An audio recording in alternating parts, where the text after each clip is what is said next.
Buenas tardes a todos. Están en camino Juan López y Gabriela. No creo que tarden en llegar, pero vamos a ir empezando. En la mesa presidiéndola está uno de nuestros ponentes, Lázaro González García, que va a ser también el primer ponente en participar. Yo soy José Antonio García Regueiro, que soy el presidente de la sección Argüelles, de la agrupación Argüelles, que es una de las entidades que lo organizan. Está también la agrupación Ángel Garma, cuyo presidente es, le veo que está ahí, Alfonso.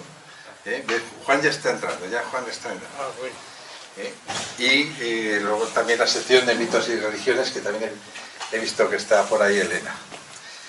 Bien, el acto que tenemos hoy es un acto sin duda que está en la actualidad, de mucho interés para todos, porque es muy habitual la soledad no deseada, por desgracia. Es una sociedad en la que vivimos que es agresiva, que es insolidaria en muchos aspectos, y por lo tanto es un tema que merece la pena tratarlo para ver sus aristas, sus virtudes si las tiene y sus defectos. Sin más preámbulo, voy a pasar el testigo a Juan López, que es el que ha organizado este evento. Juan López, ya le conocéis, es inspector de educación y es el consejero o conciliario, como aquí lo llamamos, de educación de la agrupación Agustín Argüelles. Pues sin más preámbulos, Juan, muchas gracias. Perdonar. Bueno, en primer lugar, perdonar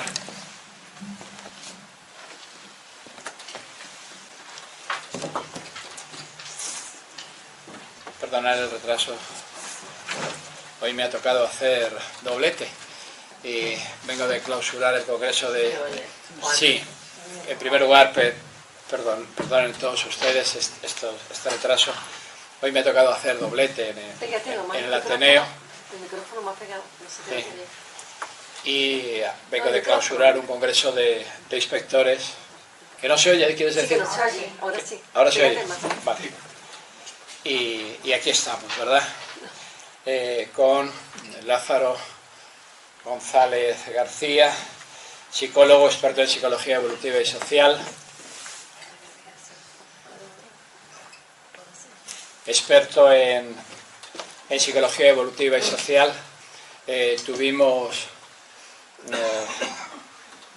Tuve la suerte de conocer a Lázaro, ni más ni menos que cuando era miembro del gabinete del primer ministro de Educación de la primera legislatura de Felipe González.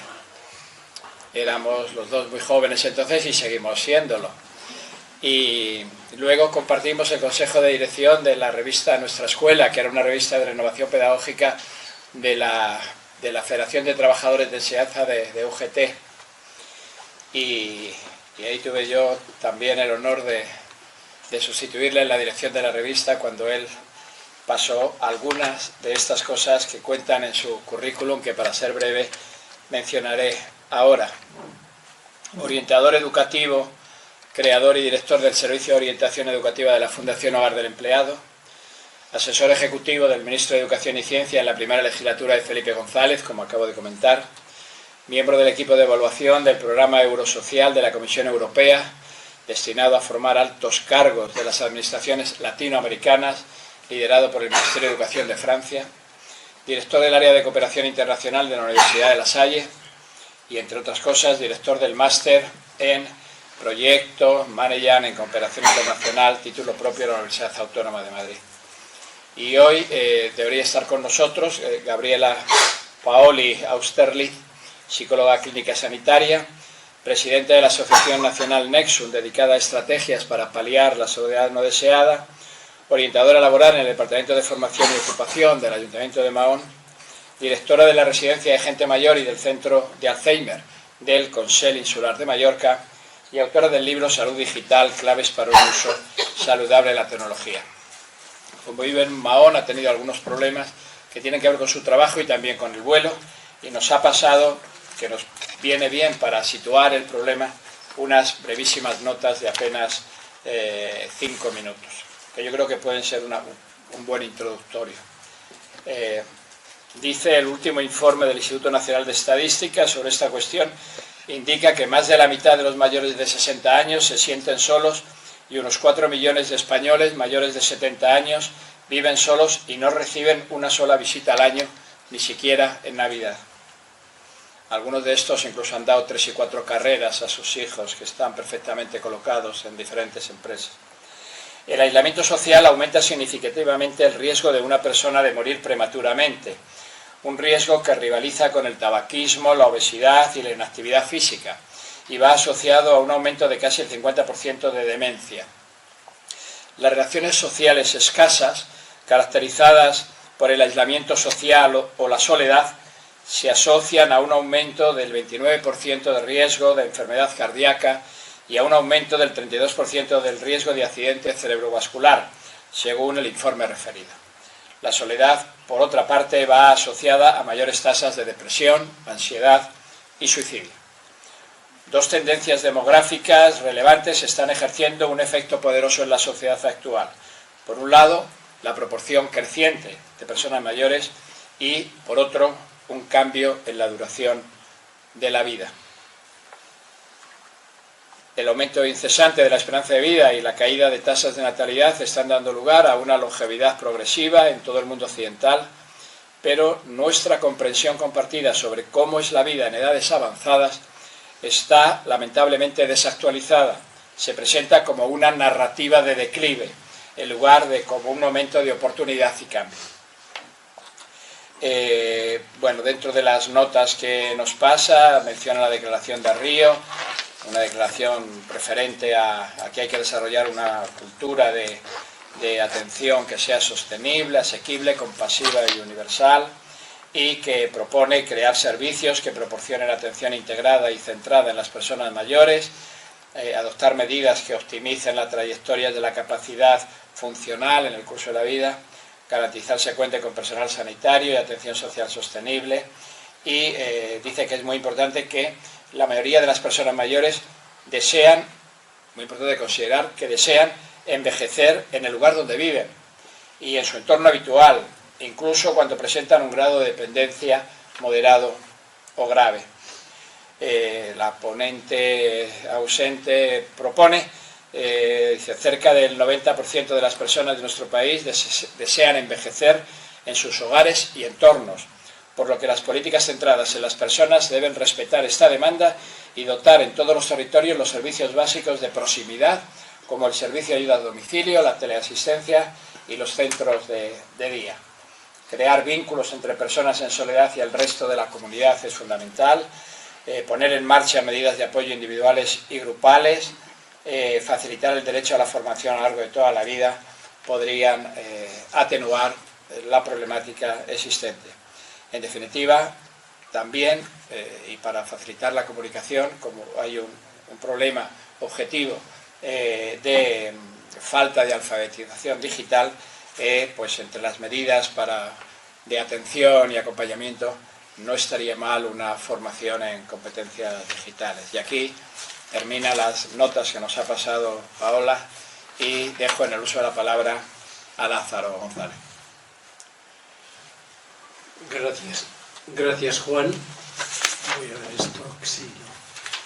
Bueno, muchas gracias a las organizaciones que han hecho posible este acto. Gracias a todos ustedes, sobre todo por venir a pasar esta tarde medio de abril, medio lluviosa, que yo creo que hay que aprovechar este tiempo, por tanto, para que sea un rato agradable y un rato donde compartamos cosas. Bueno, mi vida ha sido muy variada, como han visto antes. Ya no soy un jovencito. Yo a Juan le conocí muy jovencito, y ya tengo 84 años, o sea que estoy en una edad donde hay temas, pero nunca se es viejo. Nunca, esto hay que evitar a toda costa, pensar que hay 3 etapas en la vida, que es lo que tradicionalmente hemos pensado, una para aprender cuando es joven, otra para trabajar cuando está en la madurez adulta y otra para envejecer y morir. Eso es una visión edadista de la sociedad que hay que combatir a toda costa. Todo el tiempo de la vida vale para aprender, desde que nacemos hasta que morimos. Es más, quien no aprende se convierte en un fósil. Y desde luego hay que quitar todos los conceptos de edadismo que hacen que ven como estereotipos negativos la vejez, porque todo tiempo de la vida es un tiempo también para sentir, para emocionarse, para vivir, para ser responsable, para participar en la vida de la comunidad y para amar. Es decir, que eso lo quería decir como principio, porque aquí en este país y en todo el mundo hay como tres grandes discriminaciones. Una es la discriminación de género. Afortunadamente las mujeres han luchado, están luchando, no lo han conseguido del todo, pero esto lo van consiguiendo. Hay una discriminación de raza muy presente, muy presente. Muchas veces no solo de raza, sino de origen, el hecho de ser o no del propio país. Y hay una discriminación de edad, lo que se llama edadismo. Esta discriminación es muy invisible y entonces, bueno, pues el viejo equivale un poco a ser considerado como un estereotipo, con ese estereotipo de que ya está en la última etapa de su vida, que no debe contar para la sociedad. Ese estereotipo termina en una discriminación. Es decir, el edadismo son tres cosas. En primer lugar, es un aspecto conceptual, es decir, yo soy viejo y me autoconvenzo y los demás se convencen de que estoy en una etapa donde no soy productivo para la sociedad. En segundo lugar, viene el aspecto afectivo, de decir, bueno, como esta persona es vieja, pues es un pesado, es una pesada, nos molesta, no me quiero juntar con él, y eso termina en un aspecto ya de verdadera discriminación, es decir, discriminación por edad. Pero bueno, de esto no venía a hablar hoy, lo he dicho a propósito de lo que ha dicho Juan, que somos mayores. Bueno, llevo casi 10 años analizando el tema de la soledad no deseada. Yo creo que en este tiempo hemos logrado, en estos 10 años, hemos logrado incluirla en la agenda mediática. Es decir, al principio, yo me acuerdo, fundamos una pequeña asociación que luego se ha hecho más grande. Yo me acuerdo que los periodistas me preguntaban, yo era el presidente, bueno, ¿y qué opina usted de una persona mayor que han encontrado los bomberos y ya llevaba 7 años muerto en su casa y no se había enterado nadie? Lo veían como un hecho excepcional, ¿no? Y yo le decía, sí, bueno, pues sí, pero dése cuenta que en una ciudad como Madrid eso pasa todos los años a 90 personas y en Barcelona 70. Pero no solo es eso. La soledad no deseada es otra cosa. Bueno, pero hemos pasado en estos 10 años a ponerlo en la agenda mediática. Ya los periodistas no preguntan las mismas cosas. Los periodistas ya, los que saben menos de esto, empiezan a preguntar, ¿y qué pasa con las personas solas en Navidad? Digo, oiga, si están solas todo el año.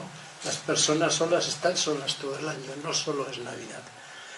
Y ha entrado también en la agenda política. La soledad no deseada, porque claro, estamos hablando de la no deseada, la que no hemos elegido, porque a veces sí hay soledad no deseada. Yo muchas veces, como he tenido mucha agitación profesional y mucho movimiento, muchos viajes, pues decía, bueno, a ver si llego a una isla desierta y me quedo allí solo pensando en mí mismo. Pero de esa no se trata. Vamos a tratar de la soledad que uno no ha elegido.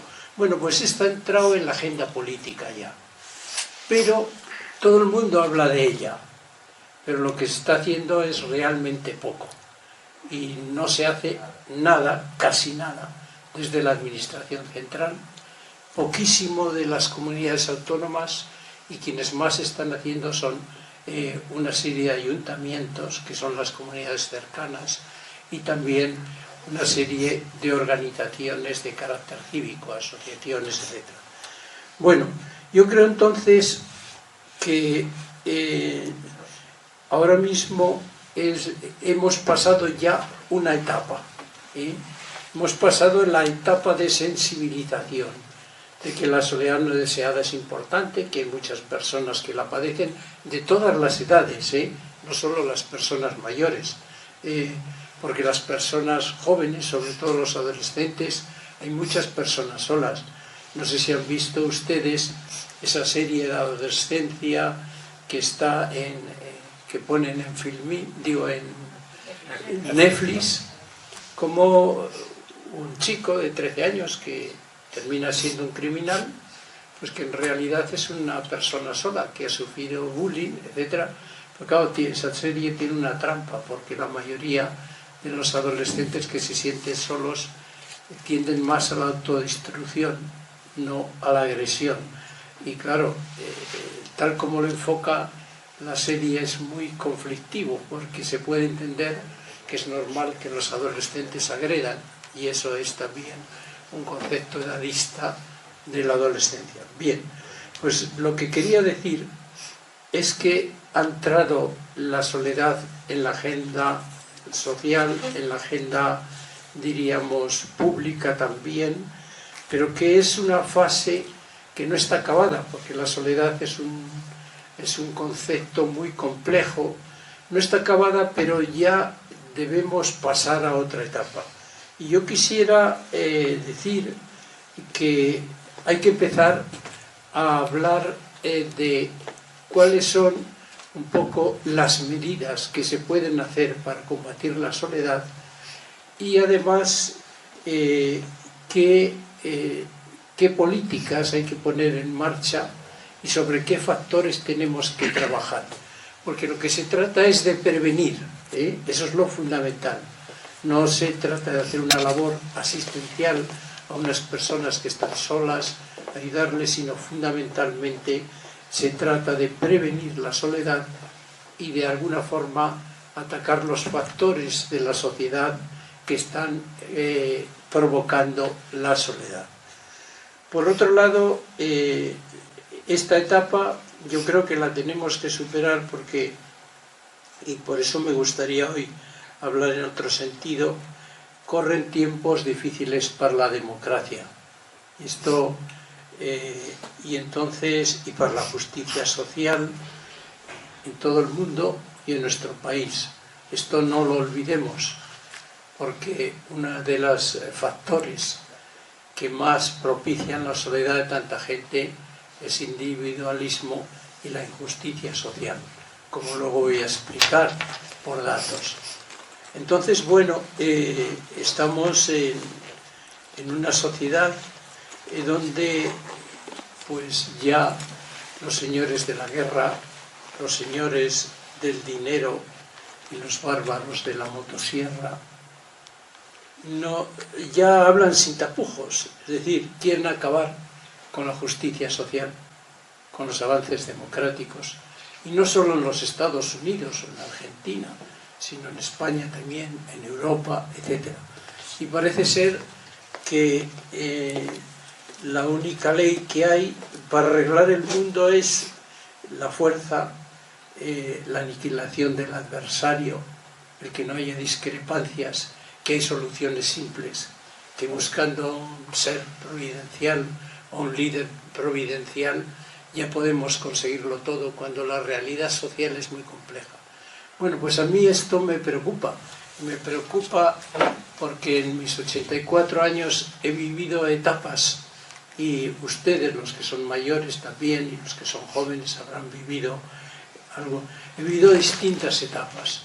Yo vivía en infancia el estar en un país que tenía miedo, que era pobre. La inmensa mayoría de los españoles cuando yo era niño eran pobres, y vivíamos con miedo. Nuestros padres no se atrevían a hablar de política en casa, por si acaso los niños largábamos después y decíamos cosas que no coincidían. Bueno, eso me tocó en la infancia. Después, afortunadamente, avanzamos.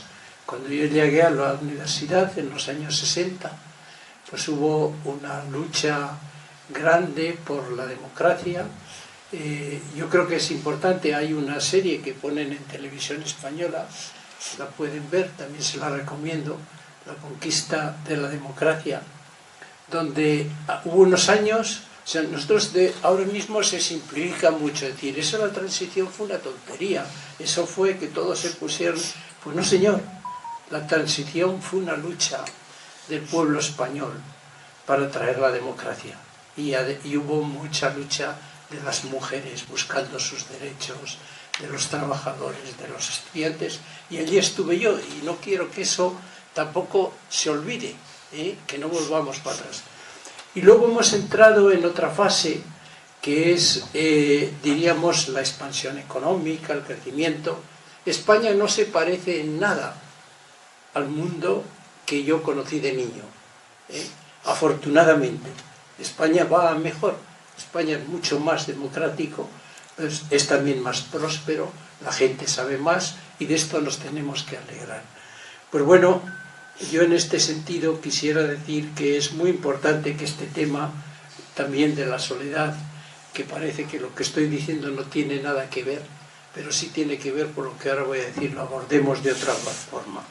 Yo me declaro resistente contra todo aquel que quiere volver al pasado, porque ahora incluso lo que se hace, yo quiero mirar al futuro, pero quiero mirar al futuro en el sentido de decir, el mundo puede ir a mejor.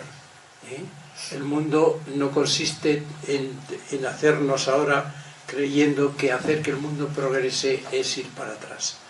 Bueno, por eso yo tengo la convicción de que la soledad no deseada es una enfermedad fundamentalmente social, no individual. Es una enfermedad social. Una enfermedad que sufren las personas vulnerables, sobre todo por los datos que voy a dar. Es decir, hay muchas personas solas, pero no todos los grupos padecen la misma soledad. Y luego, y además esto lo dicen los estudios, hay un estudio que hizo el Observatorio de la Soledad, Estatal sobre la Soledad, que creó la ONCE, que dice que 9 de cada 10 personas que se sienten solas atribuyen la soledad a causas externas, a sí mismos, no a su condición, no a su situación personal, etc. Bueno, dicho este preámbulo, que a lo mejor, perdone si estoy yendo de un sitio para otro, yo quisiera tratar dos temas fundamentalmente. La soledad no deseada consiste, para mí, en sentirse abandonados en un mundo escaso de valores. Cuando oigan a expertos y expertas hablar de la soledad, les dirán, bueno, que la soledad es un sentimiento individual que produce emociones negativas, que es tan nocivo, como decía antes nuestra compañera, como el tabaquismo, que equivale, los ingleses han hecho estudios diciendo sentirse solo equivale a fumarse 16 cigarrillos diarios, disminuye en un 20% las posibilidades de llegar a viejo, etcétera, etcétera. Yo no voy a entrar en esto, es verdad todo esto, no hay que negarlo, porque la soledad es uno de los problemas de salud pública más importantes que tienen todos los países. Pero voy a centrarme en los aspectos sociales. La soledad sobre todo es un sentimiento de abandono, de sentirse abandonado. Es decir, yo estoy solo, yo no sirvo para nada, nadie cuenta conmigo, si a mí me pasa algo, ¿qué va a ser de mí? Eso es lo que siente fundamentalmente aquella persona que se siente habitualmente sola, un sentimiento de abandono, y que se debe a cuestiones de cómo está configurada la sociedad, cómo la sociedad camina hacia un camino individualista, etc. Y para probar esto voy a decir varias cosas. Primero, las personas solas pertenecen sobre todo a grupos socialmente vulnerables, a los más vulnerables.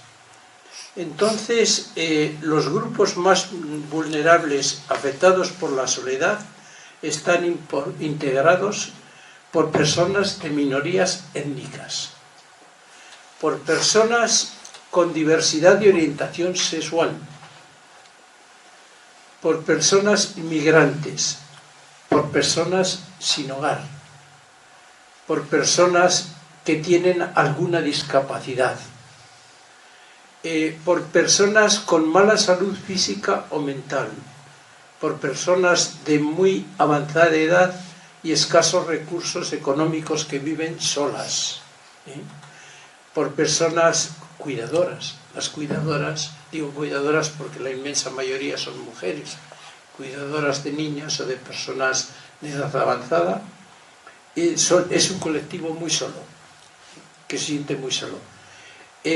Personas de bajo nivel socioeconómico, es decir, la pobreza crea más soledad. Quien no llega a fin de mes, quien está desempleado de larga duración, es más probable que se sienta solo. Bueno, y esto es muy importante, que tengamos clara esta idea, que hay mucha gente sola, que se siente sola de manera permanente, pero quienes más en riesgo están son aquellas personas que pertenecen a los grupos vulnerables que he anunciado.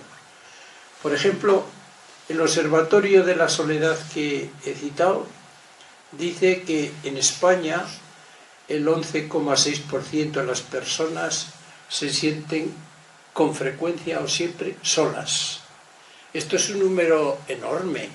Esto, si lo tomamos en relación con la población, querría decir que hay 5.500.000 personas, en cifras redondas, que se sienten solas habitualmente o siempre.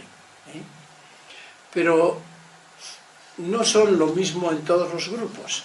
Es decir, hay grupos que se sienten más solos que otros. Por ejemplo, la soledad es más frecuente entre las mujeres que el sentimiento de soledad no deseada.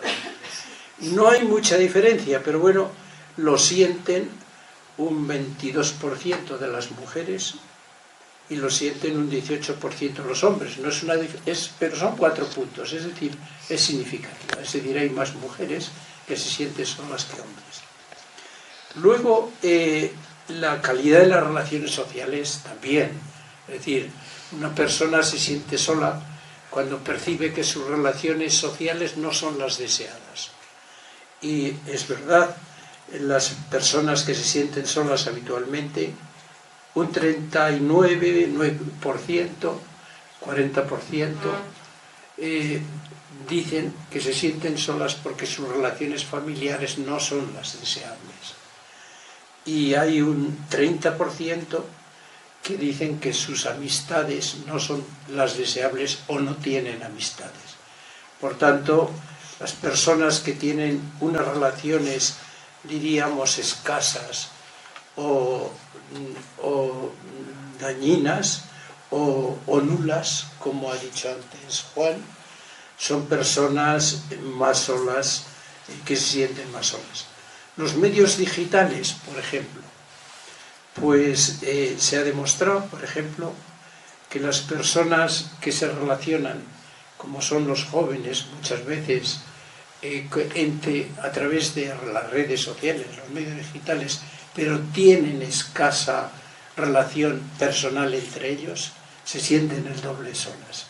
No sé si han visto a veces esas fotos que nos ponen, que hay en un banco 8 chicos y chicas que están todos con el móvil y están hablando con gente que está no se sabe dónde, pero que entre ellos no hablan, es decir, están todos sentados en el mismo banco, sentadas, y no hablan entre sí. Es decir, por tanto, eso de tener amigos digitales, pues pongámoslo entre paréntesis, aumentar la soledad, y no debería ser así. Sin embargo, las tecnologías sí pueden ser útiles para otras cosas.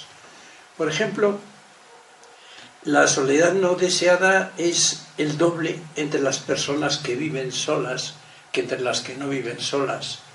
Esto es sobre todo fundamental en las mujeres mayores, de muy mayores, de avanzada edad. Por ejemplo, en España hay unas 600.000 personas mayores de 85 años que viven solas, de las cuales las 3/4 partes son mujeres, mujeres que han perdido muchas veces su pareja, etcétera, que están viudas. Pues estas personas son un colectivo de riesgo en el tema soledad. Contar con buena salud es muy importante. Quien cuentan con mala salud, y aquí pasa ahí una distinción. Realmente las mujeres son más longevas que los hombres, viven más, duran más años, pero viven peor. Se quejan más de la salud y no se quejan de vicios, se quejan porque sus condiciones no son buenas.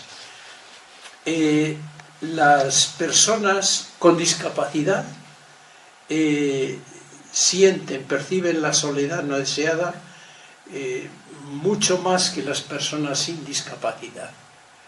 Las personas con discapacidad perciben la soledad, tiene un porcentaje superior de la soledad al resto de la población de 30 puntos. Es decir, de una persona hoy, afortunadamente, las condiciones de vida lo que han hecho es aumentar la vida de las personas, y las personas con discapacidad antes no llegaban a viejos o a viejas, ¿no? Ahora llegan, pero llegan muchas veces muy solas, porque, y usted de los Estados Unidos, del estado de California, entran en la página web del estado de California sobre la vejez, verán que hay un programa específico sobre el LGTBI, porque han visto que estos son personas rechazadas por prejuicios, por la sociedad, y que son unos candidatos más claros a la soledad. Bueno, con todos estos datos que he dicho, ¿qué he querido decir? Que la soledad es un fenómeno masivo, pero que depende de la situación social, de la situación donde uno vive y se cría. Y en este sentido, yo quería decir qué son los factores estructurales que causan la soledad en nuestra sociedad. Y me voy a guiar por un informe que hizo hace 2 años la Universidad de Gales, que ha recogido pues los principales estudios que se han hecho en el mundo, en todo el mundo, no solo en el Reino Unido, de la soledad. Y entonces han identificado que hay 6 factores estructurales muy poderosos que influyen más en que la soledad no deseada aumente. El primero de ellos son las actitudes de la comunidad, es decir, lo que la comunidad piensa de los demás. Y entonces ahí identifican varios grupos que no porque sea real, sino por la propia mente que tenemos de estereotipos, son especialmente candidatos los inmigrantes. Los inmigrantes, es tremendo, es tremendo esto, o sea, ¿qué nos han hecho los inmigrantes? Nuestro país necesita 1 millón de inmigrantes todos los años. Gracias a ellos tenemos las personas mayores cuidadas, evoluciona nuestra agricultura. ¿Qué han hecho ellos para creer que vienen? Es decir, yo creo que esto es un estereotipo, y estos son estudios, o sea, el estudio de la Universidad de Gales, luego les puedo citar si quieren ustedes, dice, otro colectivo son las personas con diversidad de orientación sexual, lo que he dicho antes, los gays, las lesbianas, los trans, es decir, son colectivos que la sociedad no acepta o acepta mal, y sin embargo tienen todo el derecho a ser y experimentar su diversidad, etc.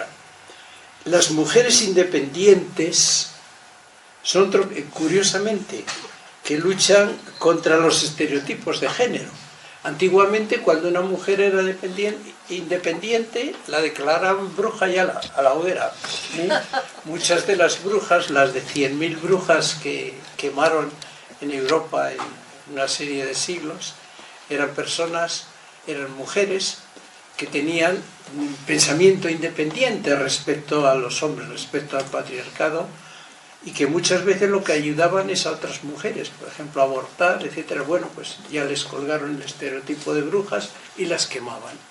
Pero hoy eso no se ha acabado, Es decir, hoy una mujer tiene que ser sumisa, no puede ser independiente, no puede tener ideas propias.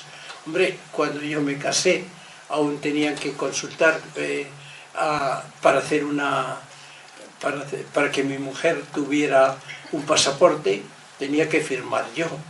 Y no digamos para que los hijos estuvieran el pasaporte. Para hacer un contrato no lo podía hacer ella, no podía vender unos bienes, etc. Eso es de anteayer, ojo, que no estoy hablando de los siglos XVII o XVIII, es de anteayer. Por tanto, las mujeres independientes que luchan contra estereotipos de género son otro colectivo. También donde la ve mal. Por eso, claro, ya tenemos que hay mucha gente que dice, bueno, pues esta es una feminazi.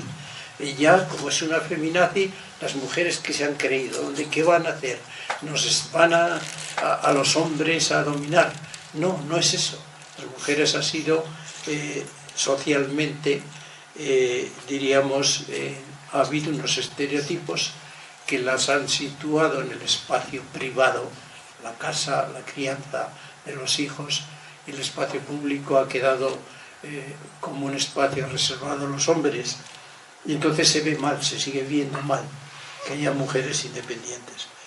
Y otro colectivo muy discriminado son las personas mayores, como he dicho antes, sobre todo las personas de avanzada edad. Por tanto, primer factor que incide en la soledad es las actitudes que la gente tiene. Es decir, son problemas que los creamos nosotros, que los crea la soledad de la sociedad. Y entonces, hay que tenerlo muy en cuenta. El segundo factor que descubre este estudio en la Universidad de Gales, el tipo de políticas públicas que hay. Es decir, el grado en que una sociedad es inclusiva o no. Si una sociedad hace políticas para excluir, está creando personas solas. Si una sociedad hace políticas para incluir a la gente, está evitando la soledad. Y en este sentido, fíjense que esto a veces es muy sutil. Hoy casi todo el mundo acepta que hay muchas personas solas, pero la vivencia de la soledad y lo que hay que hacer se plantea como una cosa asistencial. Es decir, bueno, pues oye, una señora mayor, una viejecita que está sola, pues hay que ayudarla, pobre mujer. Claro que sí que hay que ayudarla, porque ella nos ha cuidado, entre otras cosas, y ahora tiene derecho a ser cuidada. Pero las políticas tienen que estar basadas en la defensa de derechos. Es decir, eso es un ser humano, esa persona es un ser humano, y por tanto tiene derecho a que se le atienda. Y tiene también responsabilidades. Y muchas de las políticas que se hacen ahora sobre la soledad son meramente asistenciales. Es decir, me parece muy bien, yo voy a ser voluntario, voy a visitar a gente que está sola, eso está muy bien, habrá que hacerlo. Pero hay que profundizar sobre el grado en que las políticas son inclusivas o no. Por ejemplo, nunca hay que estigmatizar a las personas que están solas. O sea, es decir, nunca hay que decir, pues esta persona está sola porque es rara. es rara, no sabe relacionarse, pues por algo será así, ¿eh? Es decir, ¿por qué ocurre? Que entonces yo puedo estar ayudándola a irla a visitar, irla a acompañar, pero pienso que es una persona rara y entonces no estoy incluyéndola, ¿eh? Entonces también siempre que sea posible las políticas deben hacer que las personas participen en grupos en la sociedad, ¿eh? Frente al abordaje individual es mejor el abordaje grupal. Esto es muy importante, ¿eh? Luego hay otra cosa que lo hemos dicho antes y no lo voy a repetir, que hemos de acabar con la triple discriminación que aún existe: la de género, la racial y el edadismo, la de edad. Y el edadismo no solo es respecto a los mayores, sino también respecto a los jóvenes, porque claro, te ves a un joven con melenas, dices, este me va a agredir, oiga, ¿por qué? ¿Eh? O este mayor, pues será un pesado, es un plasta, no sé qué. Bueno, después hay otra cuestión que hay que luchar contra este neoliberalismo, por decirlo de alguna manera, que se está imponiendo en las políticas públicas de todo el mundo y que está teniendo éxito. Es decir, aquí los más listos o los más poderosos son los que triunfan. Los que no, los que se quedan atrás, pues porque son tontos, porque no han... Pues ya el colmo es lo que dijo Milei cuando llegó aquí diciendo, bueno, esos 7.000 viejitos pelotudos que han muerto en las residencias, dicen, es porque no tenían un seguro de vida, ¿eh? Ya el culpable encima es la persona, ¿no? Entonces, porque esto existe. Es decir, si un presidente de un gobierno se atreve a decir esto en un país que lucha por tener una justicia social mayor, ¿qué estará pasando? ¿Eh? Entonces, bueno, las políticas tienen que cambiar. Las políticas públicas deben ser inclusivas. Inclusivas quiere decir que todas las personas que viven en una sociedad han de ser incluidas en la convivencia social, ¿eh? Y han de ser incluidas, y no es un derecho que tienen, pero a la vez ellas mismas tienen una responsabilidad. Porque ahora todo el mundo habla de los derechos que tenemos, pero nadie habla de las responsabilidades. Yo como persona tengo unos derechos, pero también tengo unas responsabilidades con la sociedad que me ha dado muchas cosas. Bueno, entonces yo creo las políticas públicas, segundo factor, que hay que cambiarlas. No solo hay que cambiar la percepción que tiene la sociedad de la gente, sino hay que cambiar las políticas públicas. El tercer factor que dice este estudio es la diversidad demográfica.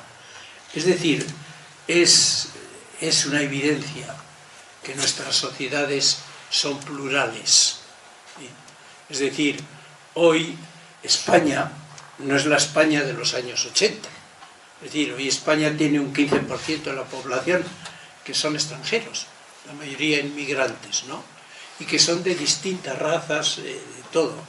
Entonces, bueno, la diversidad demográfica exige también una política inclusiva y entonces en el sentido de que todas las personas, independientemente de lo que sean, de su condición, de su nivel cultural, del lugar de procedencia, todas deben ser miembros de la comunidad, de la comunidad social. Y luego también la diversidad demográfica, porque este es un hecho. Fíjense, mira, yo me acuerdo cuando aún me dedicaba a la educación, que había un colegio por ahí por Lavapiés que le llamaban la ONU, y era porque en el colegio, era un colegio primaria, había niños de 25 países distintos, ¿sí? Es decir, eso era inconcebible cuando éramos niños, todos éramos blanquitos, españoles, no sé qué, y ahora resulta que no, nuestra sociedad ya no es así, ¿eh? Por tanto, hay que tener unas políticas para incluir, ¿eh? Porque hay una diversidad demográfica. Luego también incluir supone contar con las personas para que tengan la representación que merecen en los asuntos públicos. Es decir, que participen en todas las instancias que pueden ser. Otro factor que dice este estudio, si soy muy pesado, me paro enseguida y ya está. No, es interesante. El entorno físico.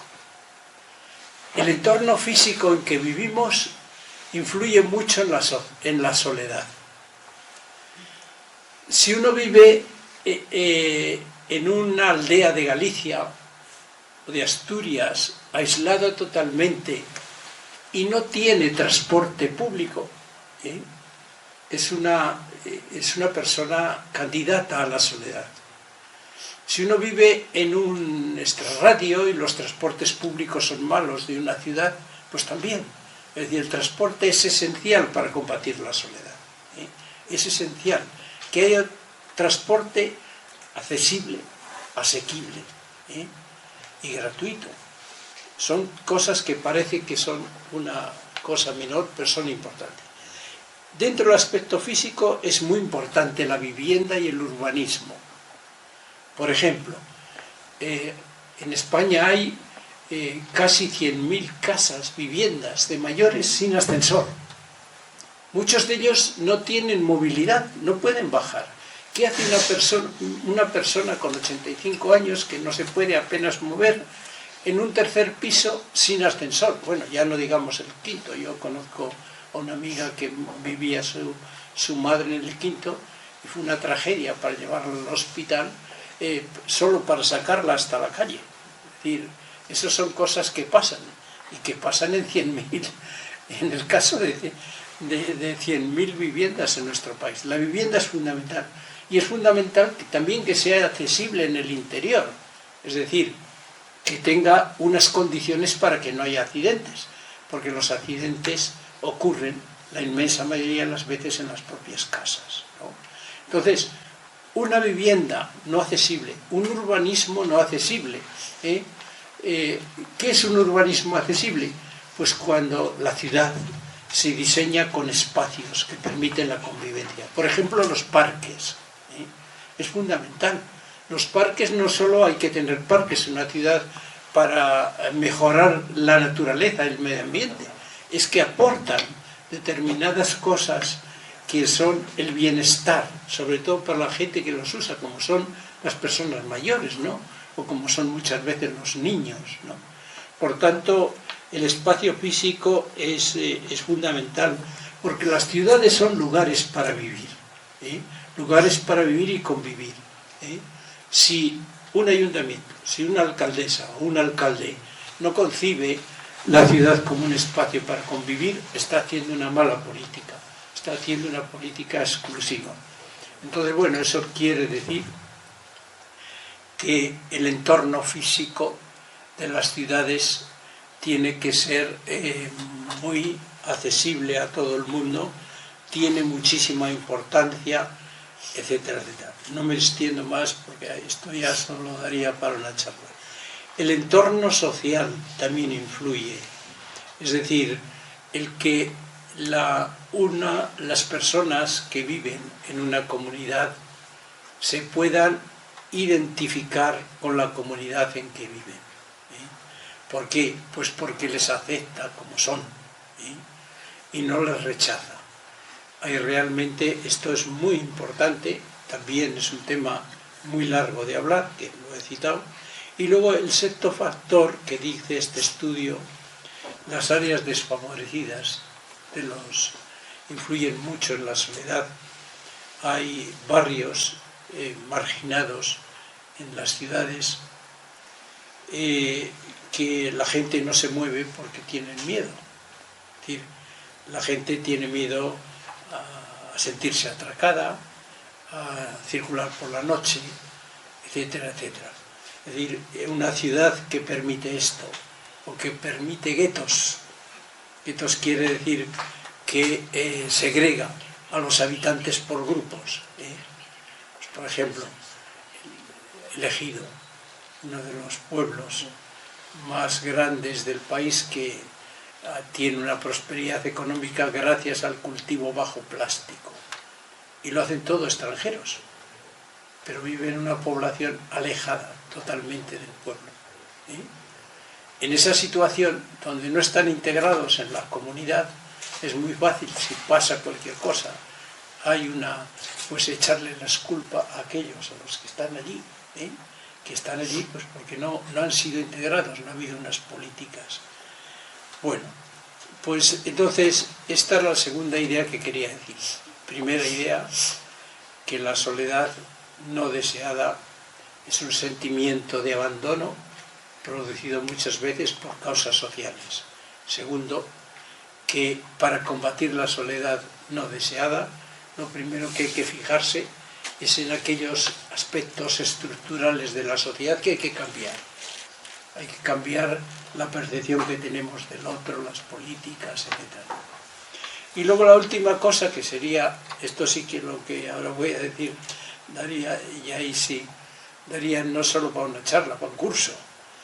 ¿Qué puede hacer, es decir, qué hacer para educar en este contexto, para educar sobre la soledad no deseada?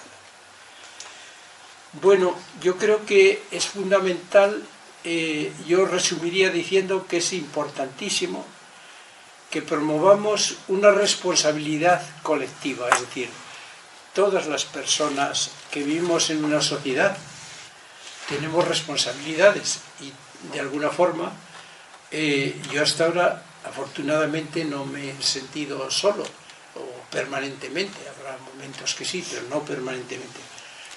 Pero yo he sido privilegiado porque he tenido una buena salud hasta avanzada edad, no sé lo que me queda, pero porque he tenido una educación, porque he podido, por mi trabajo, he podido hacer lo que he querido muchas veces y me han pagado por eso encima, y porque después pues he tenido gente que ha servido de modelo para mí. Por tanto, la sociedad me ha dado cosas. Yo no puedo decir ahora, bueno, pues que se la paguen los demás, yo ya soy viejo, yo lo que me toca descansar, pues no, puedo descansar en 15 días, en unas vacaciones, ¿no? Pero tengo también que dar a la sociedad lo que me ha dado. Entonces, lo importante en la soledad no deseada es prevenirla, es lo más importante. ¿Y cuál es la herramienta fundamental para prevenir? La educación. La educación. Esto se nos olvida muchas veces, ¿verdad? Juan, que es un experto, lo puede decir. Hay que impulsar una educación inclusiva o incluyente, como quieran decirlo. ¿Y qué es una educación inclusiva? Pues es una educación que incluye a todos los grupos humanos sin discriminación de ningún tipo. Sin discriminación por género. O sea, yo no sé por qué se da fondos públicos a colegios que separan a niños de las niñas. Yo no sé por qué se da. Es decir, familias que se lo quieran pagar, que se lo paguen. O sea, están en su derecho. Pero no se pueden dar fondos públicos para discriminar. Tiene que ser también inclusivo por el origen de los niños, los alumnos. Es decir, tiene que aceptar a las... ¿Qué está ocurriendo? Que hay determinados colegios que están cogiendo todos los alumnos, muchos los rechazan porque no rinden bien, y resulta que no rinden bien porque son pobres, porque sus padres no le han enseñado a leer, etcétera, etcétera. Que sea inclusiva también en cuanto a la orientación sexual. Es decir, si un niño es un niño que le ven que es una orientación gay o eso, no le vas a rechazar, porque claro, se va a convertir en el objetivo de los demás compañeros, en el bullying que se hace sobre todo, que empieza muy pronto ya, antes de la adolescencia. Tiene que ser inclusiva por religión, es decir, no puedes, aquí cada uno tiene que ser plural en los aspectos religiosos, culturales, políticos, etc. No se puede discriminar. Por tanto, una educación inclusiva empieza por incluir a todos los grupos humanos, de niños, jóvenes, sin discriminación. Eso es fundamental. No basta decir, oye, yo soy inclusiva, No, hay que incluir. Y lo otro, pues, segundo, la educación que previene la sociedad es la que fomenta la convivencia y el respeto a los diversos grupos. Fíjense que hoy uno de los problemas que tienen los profesores muchas veces es que es difícil en determinadas edades convivir con alumnos que no han aprendido la convivencia, el respeto, y que incluso lo incentivan las propias familias. Yo conozco un caso de un amigo que era, perdonen que cuente anécdotas, que era jefe de estudios de un instituto y sorprendió a un grupo de adolescentes que había un chico con escasas capacidades en su clase y le daban palizas y le filmaban por el móvil y lo reproducían. Y cuando él descubrió que había 5 o 6 matones de estos que grababan en el móvil, dijo, bueno, me dais el móvil. Se acabó el móvil. Bueno, pues vinieron sus padres a protestar que sus hijos, que querían el móvil, dice, bueno, pues si quieres lo entrego a la Guardia Civil porque esto es un delito, ¿no? Pero es decir, que los niños, los jóvenes, los adolescentes, se habían acostumbrado a esto, ¿no? A saber que habían hecho algo irresponsable, que habían faltado la convivencia, pero los padres no. Por tanto, una educación inclusiva. Una educación inclusiva debe prever medidas contra el acoso. El acoso es muy frecuente y empieza cada vez más temprano, empieza desde la primaria. Es decir, tiene que haber en la convivencia un sistema para prevenir eso. Hay programas para eso, Juan sabe mucho, puede decirlo. La educación inclusiva tiene que ser plural en los contenidos curriculares. Es decir, tiene que permitir que haya una libertad para exponer, para educar y por presentar distintos aspectos de la realidad, siempre que se respete la legalidad, la Constitución y las leyes.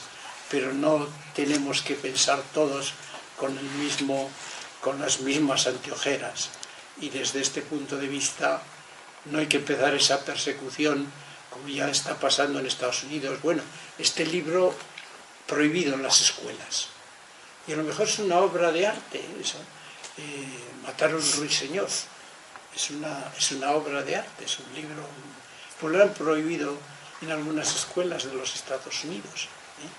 Bueno, es decir, esto es tremendo, el que se ponga censura en las escuelas, en los libros que se leen, en todo esto.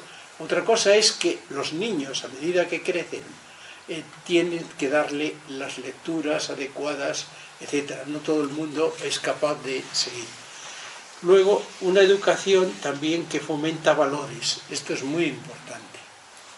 Una educación inclusiva debe fomentar la responsabilidad, la solidaridad con la gente que lo necesita, la toma de decisiones democráticas. ¿Y cómo se aprende eso? Pues haciendo que el colegio sea democrático, en la medida de lo posible, que participen todos, que participen los padres, los alumnos, los profesores, y que los conflictos se resuelvan democráticamente. Una educación inclusiva es una que respeta los bienes y servicios comunes. Yo me acuerdo que estuve en un colegio que tenía muy malas instalaciones y por si hacía falta, le faltaba poco, con los niños pegaban patadas a las barandillas, a las puertas y lo destrozaban. Oye, un colegio en la educación tiene que incluir que los bienes comunes se respetan, que no son tuyos, pero que eso hay que respetarlo. Una educación, y termino con esta parte, para que sea inclusiva debe provocar encuentros intergeneracionales. Y hay experiencias muy interesantes. Un estudiante controlado por la universidad, algunas lo hacen bien y otras lo hacen mal. La universidad ofrece que un estudiante que no puede pagarse un piso, una vivienda, conviva con una persona mayor, y se obliga a que esa persona mayor que se encuentra sola se obliga a estar 2 o 3 horas todos los días conviviendo, ayudando, charlando, etc.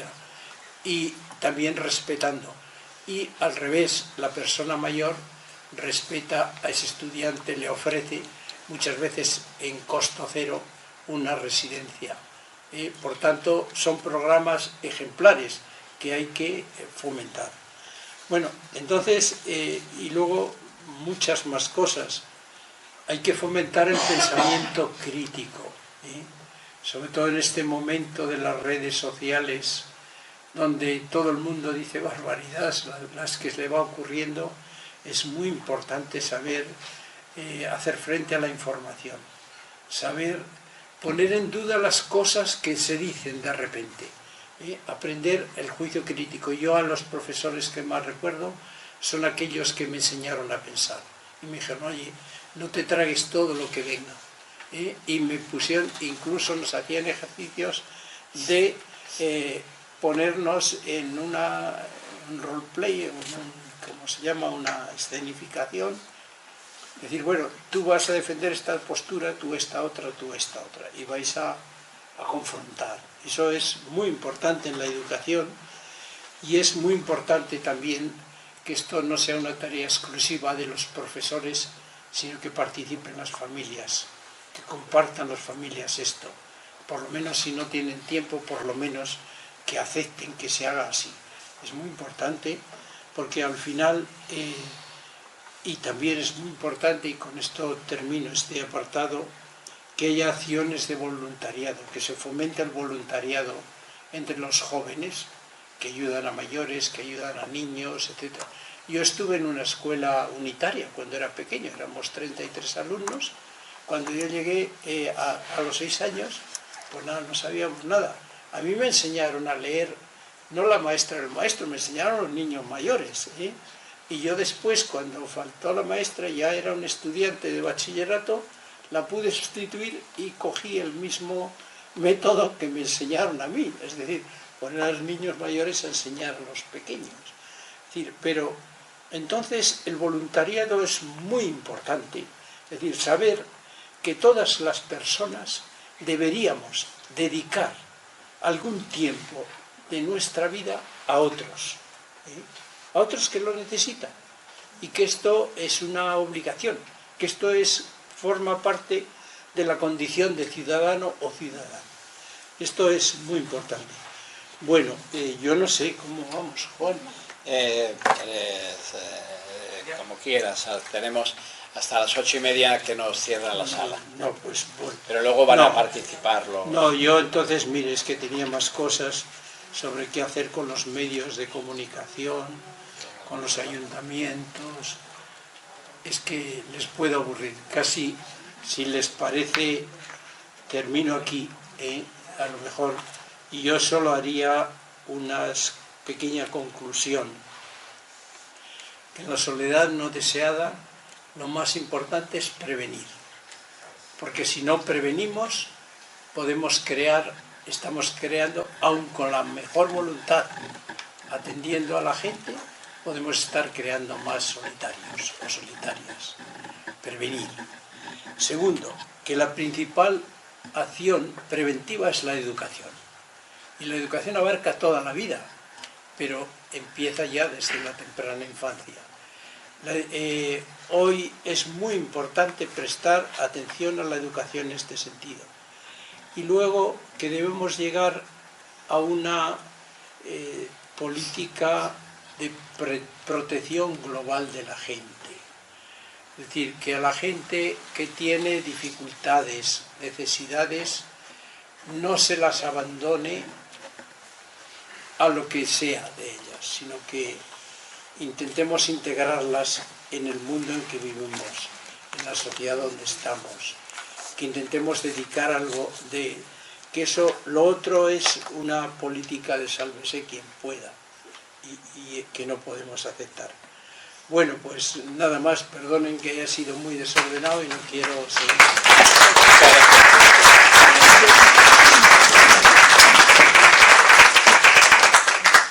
Bueno, el Ateneo es, nosotros decimos que es la casa de la palabra, ¿no? En el que la participación de todos y de todas ustedes es fundamental, por su experiencia, por las preguntas que puedan hacer, por las aportaciones que puedan hacer. Así que ahora tienen todos ustedes la palabra.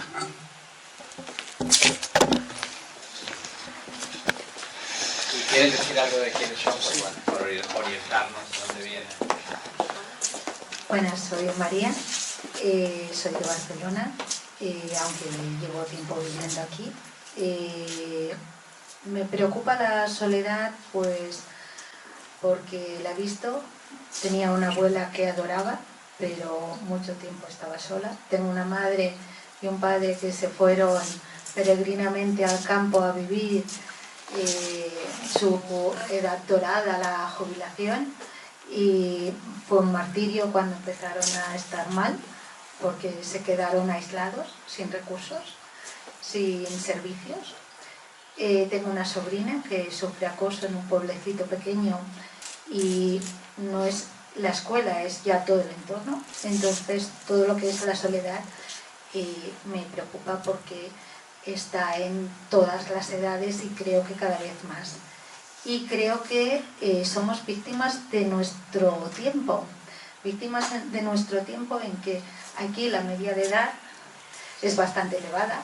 Se supone que cada generación tiene un tiempo para configurar su sociedad, la sociedad, y que somos víctimas de todo eso que hemos estado configurando con mayor o menos recursos, porque es verdad que hay unas tendencias grandes. Entonces, estoy de acuerdo en que la prevención es necesaria, pero no lo hicimos mayoritariamente. Y ahora no hay nadie de los presentes que esté en órganos de Estado ni de nada. Es decir, que como que todas esas puertas que antes podíamos tener mayoritariamente se han cerrado, aunque estoy de acuerdo en que no... ¿Esto es aparato? Va bien. Vale. Aunque estoy de acuerdo en que no hay edad para dejar de actuar, pero ¿cómo lo hacemos? ¿Cómo todo eso que deberíamos haber inculcado antes lo inculcamos ahora? ¿Cómo esos métodos de educación que deberíamos haber potenciado antes lo potenciamos ahora? Yo, más que la educación inclusiva, que estoy de acuerdo, yo creo que deberíamos hacer una educación responsable. Toda acción tiene unas consecuencias. Tenemos muchos años de historia, tenemos mucha... pero no se reflexiona. Y entonces yo creo que ¿cómo entramos ahí? ¿Cómo cambiamos eso para que quienes vengan detrás no cometan los mismos errores? Sí. Lázaro, con tu permiso vamos a acumular al menos 3 preguntas, si las hubiera, 3 participaciones. ¿Cuántas? Sí. Y luego otro turno.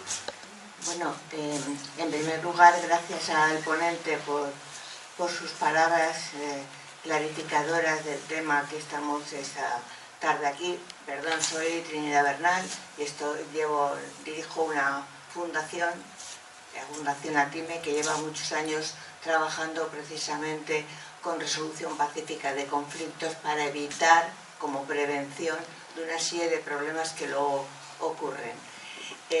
Yo también estoy de acuerdo en todo lo que el ponente ha dicho con respecto a la influencia social en la soledad y sobre todo también con las palabras de la compañera anterior acerca de que de alguna manera hemos incidido de alguna forma todos en crear la sociedad que tenemos y a lo mejor muchas veces nos encontramos con que es difícil volver atrás y volver a recoger aquellas cosas que teníamos que haber sembrado.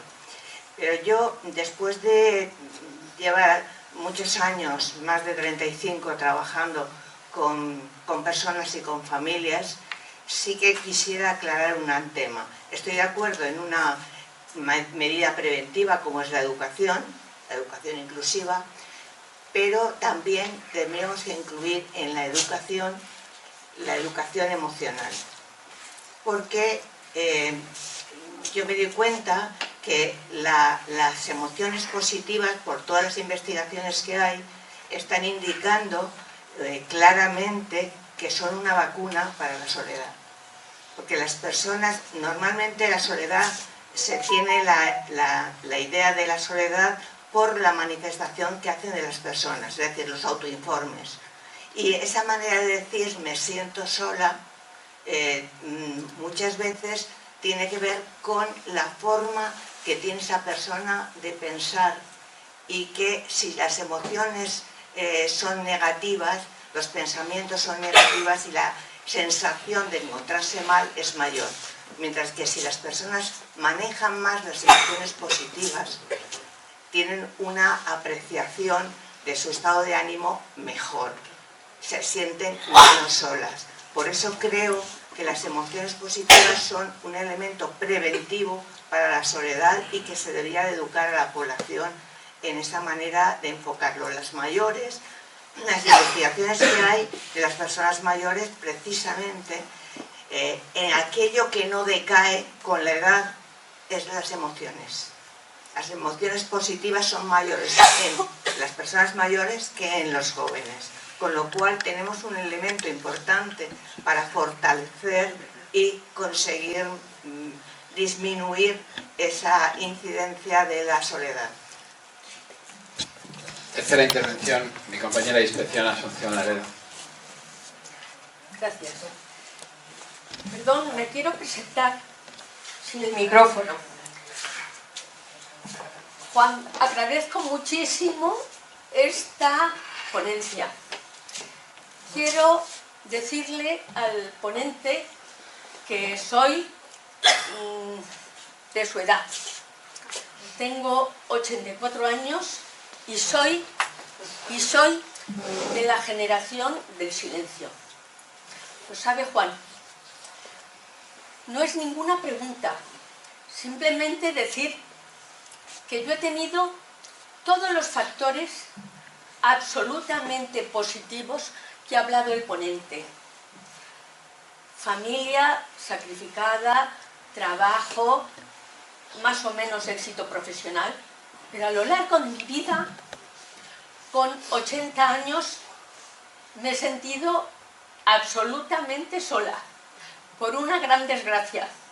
Así que espero que con los consejos del ponente me sirvan para no encontrarme muy sola.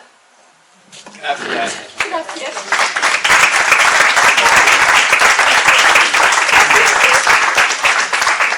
Bueno, voy a procurar responder brevemente. Mira, María, Barcelona es una ciudad que tiene un plan modélico contra la soledad no deseada. Tiene por un lado, es una actividad municipal, tiene por un lado un programa que le llaman los radares, donde desde las farmacias, las panaderías, etcétera, detectan a las personas solas. ¿Qué podemos hacer? Pues muchísimo. Yo creo que no hemos llegado tarde. Lo que ocurre que, bueno, yo me he encontrado hasta hace 2 meses, he presidido la mayor organización del país sobre asociaciones de mayores, ¿no? Y me he dado cuenta cómo nos hemos desmovilizado los mayores, las personas mayores, respecto a la sociedad, que nos han imbuido, nos lo hemos creído, decir, bueno, usted ya ha trabajado mucho en la vida, descanse ahora, no haga nada. Y el descansar es no hacer nada. No lo hemos hecho, pero estamos a tiempo. Estamos a tiempo. Vamos a intentar, de alguna forma, buscar la forma de cómo puedo contribuir. No solo qué ha hecho la sociedad por mí, como decía Kennedy, ¿no? Que ha hecho el Estado por mí, sino qué hago yo por él. Y eso sí se puede hacer.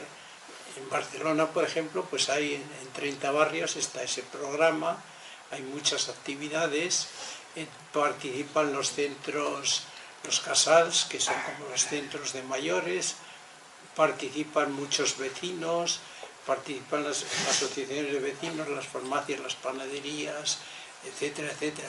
Es decir, sí podemos hacer, sí podemos hacer, y bueno, ¿qué tiene que hacer cada uno? Pues depende de él, de ella. Después, Trinidad, yo estoy de acuerdo con lo que dice, totalmente, totalmente. Bueno, yo diría que las emociones no decaen con la edad, y ninguna emoción, ni siquiera el amor, ni el deseo. Uno puede tener 90 años y ser una persona con deseos sexuales, una persona que es capaz de amar a los demás. Es decir, nos han colgado una etiqueta, usted ya, sobre todo que solo cogen los hijos, usted ya no se le ocurra. Las emociones no caducan. Eso que ha dicho estoy totalmente de acuerdo, ¿no? Y luego Asunción dice una cosa que también es tremendamente verdad y que está pasando a muchas personas en este país, que se han pasado la vida haciendo lo que han podido, haciendo bien su trabajo en primer lugar, en el trabajo de educación, quieras o no, tiene que ser un trabajo solidario, porque si no, no estarías ahí. Pero que luego llega un momento que se encuentran solas. Y esto pasa mucho con las mujeres de avanzada edad, las que tienen nuestra edad, que han tenido a lo mejor una pareja que es la pareja de toda su vida, y esa se ha perdido, y eso no lo han podido superar. Que no hay unos servicios que luego puedan organizar un acompañamiento. Asunción, por su nivel cultural, lo puede tolerar mucho mejor, lo puede entender, pero hay una cosa emocional que eso no lo cambia. Entonces, ¿por qué? ¿Por qué determinadas? Yo siempre pongo este ejemplo. Mujeres mayores de 85 años que están, por tanto, en una etapa ya próxima a la dependencia, que son cientos de miles, que han cuidado de nosotros y ahora, cuando necesitan ser cuidadas, están solas, porque sus hijos trabajan en el Quinto Pino, porque no tienen nadie, etc. Esto es un tema que hay que resolverlo, y hay que resolverlo entre todos, porque si no, es decir, vamos a dejar ahí un colectivo que se va extinguiendo, etc. Entonces, bueno, yo me solidarizo con Asunción, totalmente. Más. Sí, siguiente turno. Aquí. Buenas tardes y muchas gracias por la ponencia. Era solo una curiosidad que me ha llamado al principio, cuando usted empezó la ponencia, porque además es una pregunta que en la barra de los bares se suele comentar, ¿no? Y es lo siguiente, usted ha empleado el término,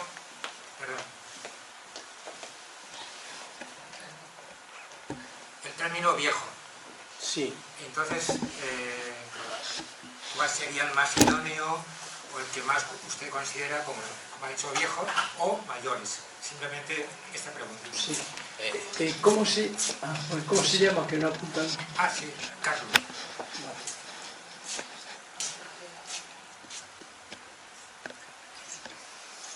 Hola, buenas tardes, Lázaro y Juan López, querido Juan López. Muy interesante esta charla porque, claro, pues bueno, yo lo veo, a pesar de, bueno, que tengo una edad, en fin, ahora tengo 62 años, pero es un proyecto y claro, tienes que planificar tu proyecto, ¿no? Y yo pienso que una cosa que creo es que cuando dejamos de trabajar, porque yo dejé de trabajar hace 2 años, no planificamos bien nuestro futuro, porque todavía, pues, con una vida sana como tengo, me pueden quedar 20, 25 años, ¿no? Yo creo que es eso, la planificación. Y segundo, estoy de acuerdo con lo que dijo Trinidad, muy importante de trabajar el tema emocional, porque la emoción lleva al pensamiento, el pensamiento lleva a la acción. Entonces trabajar el tema emocional, pero en grupo. O sea, yo no sé si la residencia se hace, pero trabajarlo, Trinidad, ¿sabes? Trabajarlo en grupo de autoayuda, vamos, 10, 15, 20, en fin, trabajarlo y apoyarse y trabajar sobre todo las emociones. Muchas gracias, Juan. Y gracias, Lázaro. Sí, ¿cómo te llamas? Mi nombre es Álvaro. Álvaro. Gracias, Álvaro. Una tercera.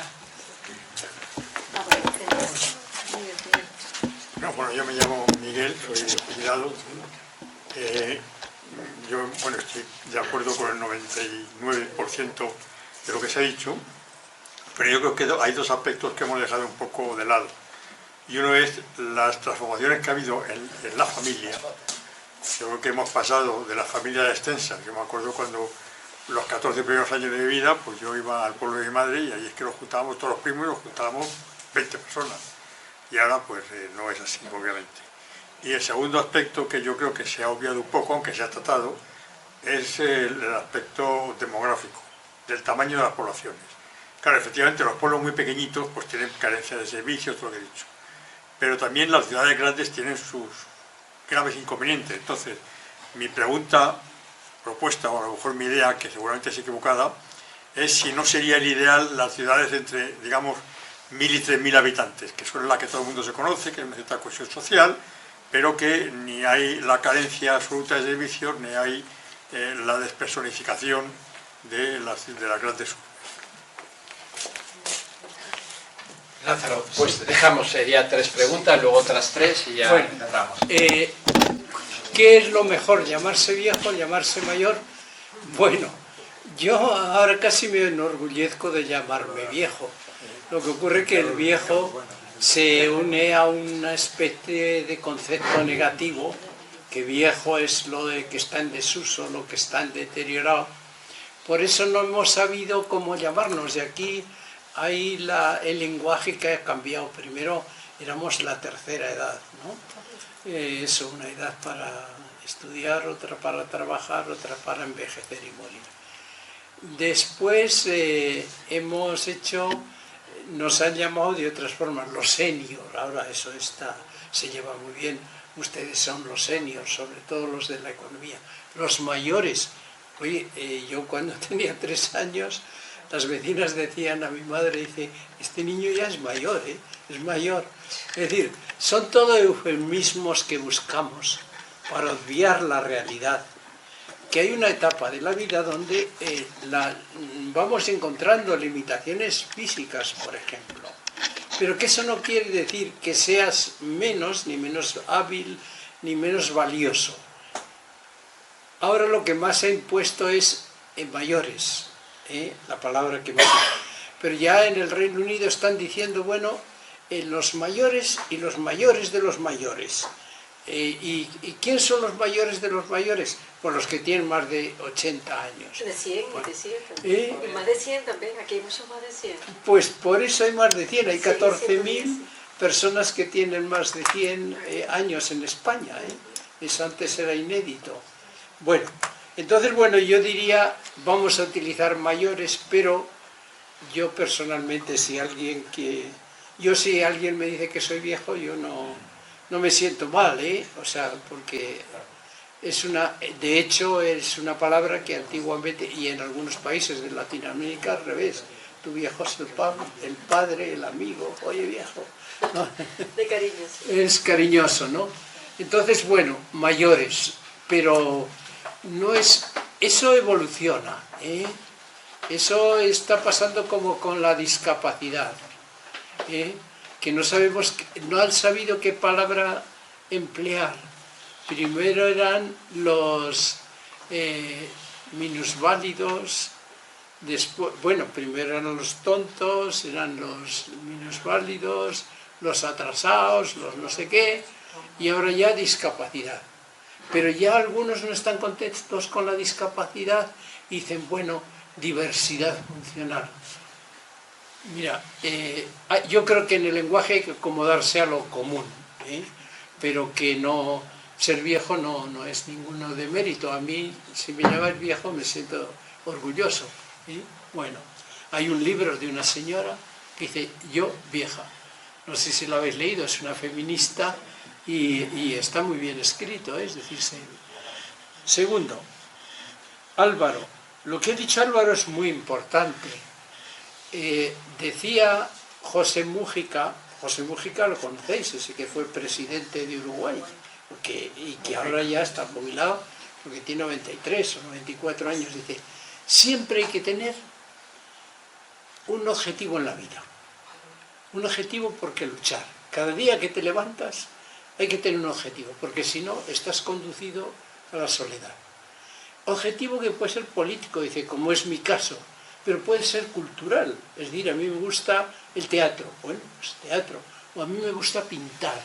Siempre hay que tener objetivos, esto es fundamental. Por tanto, lo que dice Álvaro, hay que tener un proyecto de vida, aunque solo sea para ver, levantarte con ilusión y decir, hoy voy a hacer esto. Y luego también es muy importante lo que ha dicho, trabajar lo emocional en grupos. Eso es muy importante porque al trabajar en grupos se fomenta la convivencia y se fomenta también aprender a ponerlos en la situación de los demás, la empatía. Es decir, eso que los niños pequeños aprenden a los 8 años, hay mucha gente mayor o muy mayor que nunca lo ha aprendido, que no sabe ponerse en el lugar de los demás, ¿no? Y entonces, por eso trabajar lo emocional es trabajar esto. Miguel, lo que ha dicho Miguel es clarísimo. Las familias en que vivimos no se parecen en nada a las familias en que nacimos. Hoy no hay una sola familia, hay muchos tipos de familias. Hay familias monoparentales, el 30 y tantos %. La mayoría están compuestas por mujeres y niños.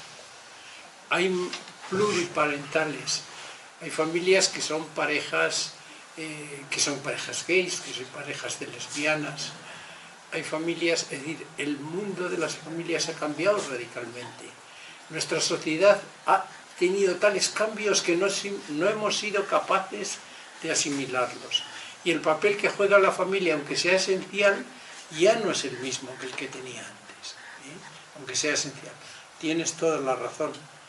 Y luego, las ciudades que, bueno, pues los pueblos pequeños el problema que tienen es que no tienen servicios.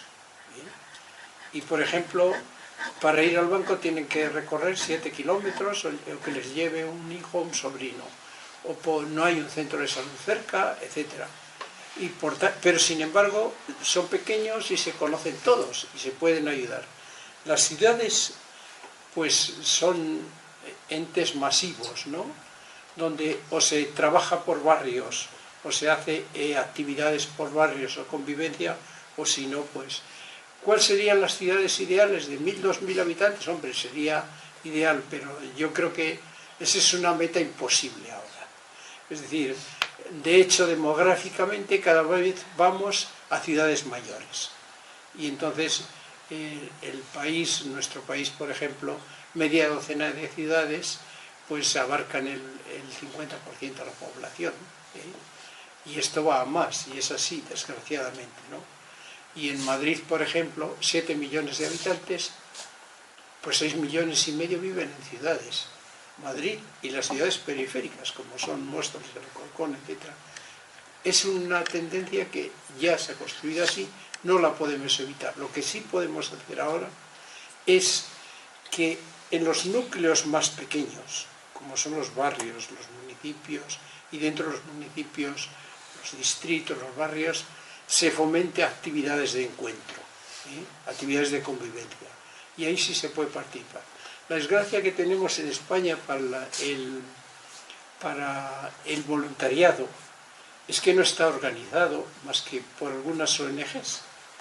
Pero, por ejemplo, hay países donde en el ayuntamiento dicen, bueno, todo el que tenga un tiempo libre que venga y se apunte. Y vas allí y dices, yo tengo los jueves de 8 a 10, a ver qué puede hacer de 8 a 10. Pues de 8 a 10 puede hacer esto y esto. Esto hay que organizarlo a través de los servicios sociales y todo. Perdonad, que me estoy... Yo lo he Pues intentado y lo última he ronda. conseguido. O sea, que- Última ronda. Maristela. Gracias, muy buena su charla, la he grabado. Y bueno, yo soy de Venezuela, emigrante, de 5 años aquí, y entiendo el concepto de soledad cuando venimos a otro país, por más que el idioma es el mismo, hay tradiciones y culturas que cambian. Y los primeros años, tengo 5, caminaba por las calles de Madrid y no conocía a nadie, y me sentía como en otro planeta, y los oía y quería como que sentarme con alguien y me decía, estoy loca, no me conoce. Y lo único que, aunque soy ingeniero, por la edad no conseguí empleo, lo que aprendí fue a hacer otra cosa. Entonces ahora hago poesía, ahora escribo libros, y entonces ahora tengo este nicho de grupo, como yo le decía a la amiga, búscate un grupo de hacer otra cosa, ya sea de ejercicio, literatura, pintura, ejercicio físico, teatro, algo que te mueva a otra comunidad o nicho. Fue lo que a mí me sirvió de sentirme integrada por aquí, y quizás también entender que cuando uno se mueve, uno tiene que integrarse al sitio donde va, y no al revés. Que a uno le cuesta soltar lo que dijo, ¿no? Hasta que lo sueltas y te integras, pues se sigue uno sintiendo solo. Creo que la palabra es soltar lo que ya pasó, pues por más difícil que haya pasado, que haya sido, ya no existe. Existe este momento, y esto es lo que, con esto que esta masa para hacer el pan, pues lo que tengo que trabajar. ¿Cómo te llamas? Maristela. Maristela. Maristela colabora con el Ateneo, nos ayuda a hacer los reportajes y luego difundirlos como este que estamos haciendo aquí. Muchas gracias, me ha encantado la ponencia. Yo soy de los que digo que estoy en el 90%, 98% de acuerdo.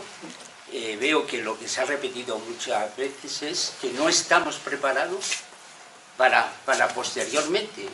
Los diferentes gobiernos o lo que quiera nos tenían que haber educado y no hemos tenido educado. Yo solamente sé, cuando estaba trabajando, que el INE, el Instituto Nacional de Empleo, fue las primeras conferencias que daban para los prejubilados. No prejubilados, los que se iban a jubilar. Bueno, eso está claro que no nos han educado para vivir solos. Y yo puedo decir, yo soy, bueno, me llamo Jesús, soy el hijo menor de una familia de 11 hijos. Así es que respecto a los feminismos, yo he tenido, somos 7 chicos y 7 chicas y 4 chicos, yo siempre he tenido jefas, empezando por mi madre y por mis hermanas. Cada vez que se iba casando una, la siguiente era la que me mandaba. Pero lo que yo puedo decir respecto a la soledad, que se ha dicho aquí, lo que hay que tener una ilusión diaria, un objetivo. Yo cuando me despierto, bueno, también es verdad que lo puede decir Marisa, que es mi gran amiga y la que me acompaña en todos los eventos, pues gracias a eso lo tengo. Pienso, primero, dar gracias a Dios porque es un nuevo día que veo, porque yo tenía que haber fallecido hace 12 años. No fallecí, luché. Bueno, me he dado cuenta que soy un luchador nato como he sido toda la vida. He vivido toda la vida estresado en mi trabajo. He sido funcionario y tenía ilusión por trabajar, me he desplazado muchísimo, hacía que conseguía un equipo que participase en las metas que teníamos designadas. Luego, una vez de esto, es cuando me despierto y digo, ¿qué voy a hacer hoy? Que tengo que hacer la comida, ¿qué tengo que preparar para la comida? ¿Qué cosas hay, eventos que tenga que decir a Marisa que por qué no vamos a tal sitio? Hoy, por ejemplo, le he puesto 2 sitios para ir y ella me ha dicho, porque las mujeres influyen muchísimo, pues quiero ir al Ateneo. Te lo dijo, que era, te lo he dicho, que era mi prioridad. Era su prioridad y entonces pues accedo a eso, o sea, que también los hombres acceden a las mujeres, porque las mujeres es el ser más dominante que hay. Bueno. Última intervención, si la hay. Una más y otra menos. No hay ninguna más, pues se cierra. Perdón. Hombre, que hay que respetarlo todo. Bueno, muchas gracias por la conferencia, ha sido magistral, y subrayo el 100%, no el 99%, sino el 100%. Estoy de acuerdo con todo lo que aquí se ha dicho. Solamente quiero aportar un granito de arena. Alguien que está ahora muy de moda dice que tenemos una supraconciencia. Creo que lo conocéis, y no hace falta que yo lo diga, ni haga publicidad de él en este caso. Perdón, ¿y quién es? ¿Perdón? ¿Quién es? ¿Quién es? Es el profesor Sanz Segarra. Es un cirujano catalán que ha hecho un estudio sobre una serie de personas que han muerto clínicamente y han vuelto a la vida, y entonces él ha descubierto que por sus declaraciones que hacían una vez que estaban clínicamente muertos, pues que hay otra vida después de esta vida. Y tiene un libro que dice así, vida después de la vida. Bien, bueno, pues a eso yo siempre le he llamado espíritu, o me lo han enseñado como espíritu. Si ahora se llama de esa otra forma, no me importa, llámalo como quieras. Lo que sí es cierto es que hay una frase de San Pablo que dice, al final de la vida te examinarán en el amor. Para mí, esa es nuestra función. Estamos en el final de la vida, lo sabemos, queramos o no, es inevitable, pero nos van a examinar en el amor. Y esto es lo que tenemos que dar a los demás, a los que están a nuestro alrededor, hacerlos felices, de la forma que sea, de la forma que sepamos. Y para mí esto es el elán vital que decía Bergson, es decir, es lo que te mueve, lo que uno de vosotros ha dicho, el objetivo, ¿no? Tengo un objetivo todos los días. Pues mi objetivo es ese, es decir, amor. ¿Cómo soy capaz de repartir amor en mi familia, en mis vecinos, en las personas que me encuentro por la calle, en lo que sea? Ese es mi objetivo. Y en eso me van a examinar. Y eso es lo que yo he echado un poco de menos en esta conferencia, pero que ayuda mucho a la soledad sonora que decía San Juan de la Cruz. La soledad sonora, decía él. ¿Por qué? Porque no estamos solos, hay una comunión de los santos. Antes se decía así, ahora no sé cómo se dirá, me da igual, ¿no? Pero no estamos solos, no somos seres individuales unos de otros, estamos unidos, somos la humanidad, somos humanos, una especie humana, y somos no animales racionales, como nos han enseñado, sino como decía un teólogo, somos espíritus encarnados. Quiere decir que el espíritu ni se crea ni se destruye, se transforma. Somos energía. Y en esto yo creo que ahora tenemos la posibilidad de pensar más, de ir a lo profundo, a lo que dice José Sánchez de Murillo en lo que ha descubierto en la filosofía, que se llama Tiefenphänomenología, ir a lo profundo, espíritus encarnados. Si nos dedicamos a estudiar que somos espíritus encarnados, no podemos sentirnos solos, es imposible. Yo lo recomiendo que hagamos eso. Antes se decía hacer meditación. Díganlo ustedes lo que quieran, 15 minutos diarios de introspección nos va a ayudar mucho a luchar contra la soledad no deseada. Gracias. Sí, ¿cómo te llamas? Antonio. Bueno, quien ha hablado es no es un teólogo, es un catedrático importante de filosofía con un largo ejercicio profesional, pero efectivamente la filosofía nos puede llevar a la profundidad de su intervención. Pues cierra la sala. Sí, bueno, yo muy breve porque ya he abusado mucho. María Estela, lo que has dicho es muy importante. Cuando uno emigra, deja su grupo de referencia. De pertenencia. De pertenencia. Por lo cual es más difícil después, le resulta más difícil. Hay personas que tienen facilidad, ¿no?, por circunstancias vitales de reintegrarse, pero por eso las personas que son de otro país tienen más dificultades en las estadísticas, sobre todo si el país que les acoge no tiene interés en acogerlas. Luego, has dicho otra cosa también. Bueno, hay un aliado especial contra la soledad, que es la lectura. Hay mucha gente que se siente acompañada leyendo, ¿no?